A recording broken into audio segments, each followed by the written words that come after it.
I think that when you look at the 44 years, over 44 years that I've been involved in the labor movement, I've never seen an attack so orchestrated against working class people than I have today.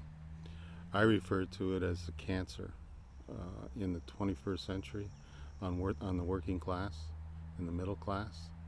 Um, Something that's not sustainable going forward. We had a few people go through the placement agencies where they didn't know the next day if they were getting a phone call to come in. That's no way to live. How do you put food on the table? We have more temp agencies than we do Tim Hortons.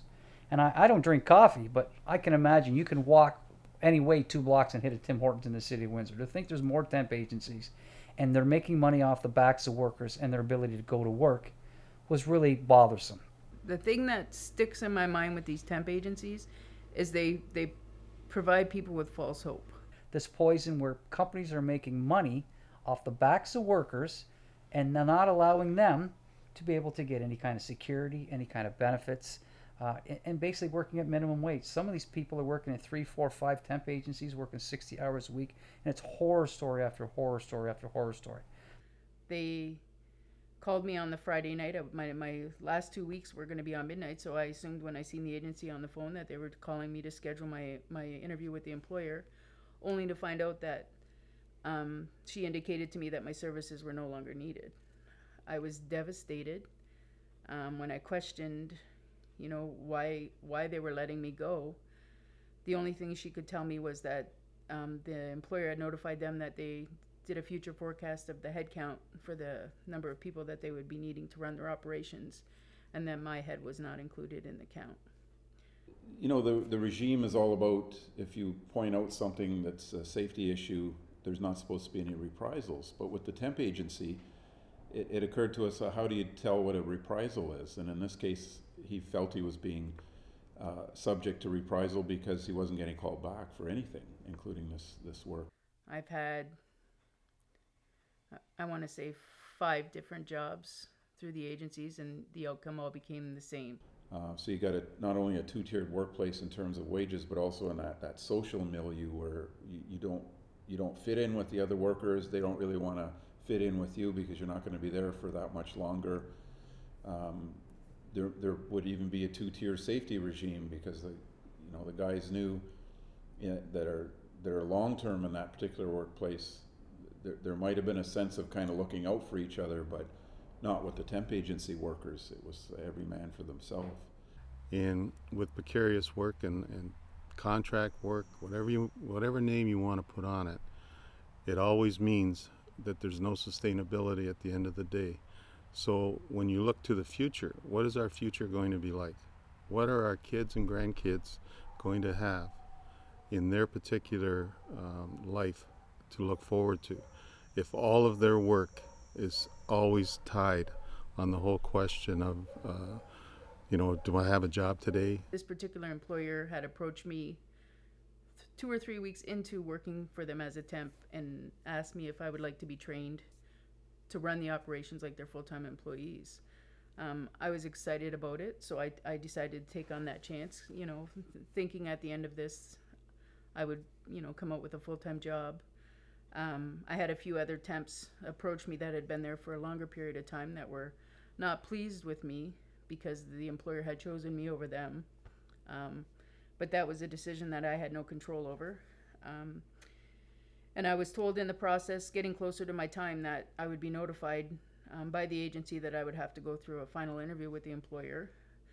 They called me on the Friday night. My last 2 weeks were going to be on midnight, so I assumed when I seen the agency on the phone that they were calling me to schedule my interview with the employer, only to find out that she indicated to me that my services were no longer needed.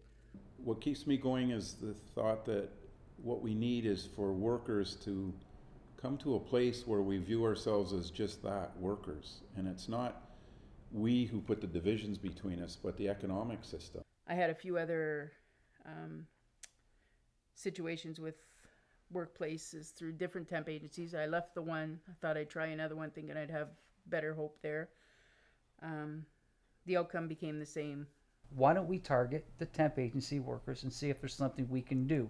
Not to unionize them, but to empower them so that they can go to work and be able to provide for their family. What we need to do is find a better way. So through the perception and the reality of what we actually experience, getting to a better way, we need to explain and show people that we can make a difference, coming together as working people, looking after our needs. Why can't we set up a structure where we allow individual employers pay for a service that doesn't necessarily circumvent full-time employment, but when there is a job search from that employer, it is through our employees they must hire. And at the same time create some minimal work standards to make sure that those individuals know that they will continue to go to work and they will continue to provide for their families, and not making a minimum wage, but rather making a fair wage, a wage that they can at least have a couple of extra dollars in their pocket at the end of the week. And at the same time, if it's a nonprofit organization that's running that temp agency, you know they're not lining their pockets with the hard-earned money and sweat that you've put into that particular job. Those are some of the ideas that we need to come up with. Those are the concepts that we're putting on the table. And that's why we think that this is a win-win situation. It's a matter of reaching out to people, telling people how important this is for their future, putting some consistency in their lives, giving them a little bit of a better wage, but at the same time maybe providing them a minimum benefit. This, for all of us, especially in southwestern Ontario where the unemployment rate is one of the highest in Canada and has been over the last few years, is definitely going in the right direction and making it a better way. And people are desperate. So, your unemployment only lasts you so much time. The government harasses you when you're on unemployment. So these people are being forced to take a 10.25 an hour job. Some people have to take two, just so they can keep what they have. I know a few people that work two jobs, 3 jobs. And it's frustrating because it takes away the quality of life for their families because they're not there. Plus they're broken because they're forced to take these jobs that are meaningless, and knowing that they're standing next to somebody else that's making twice as much money as them. The whole goal here isn't to unionize workers. The whole goal is for people to be able to go to work, provide for their families, and know they have some type of security.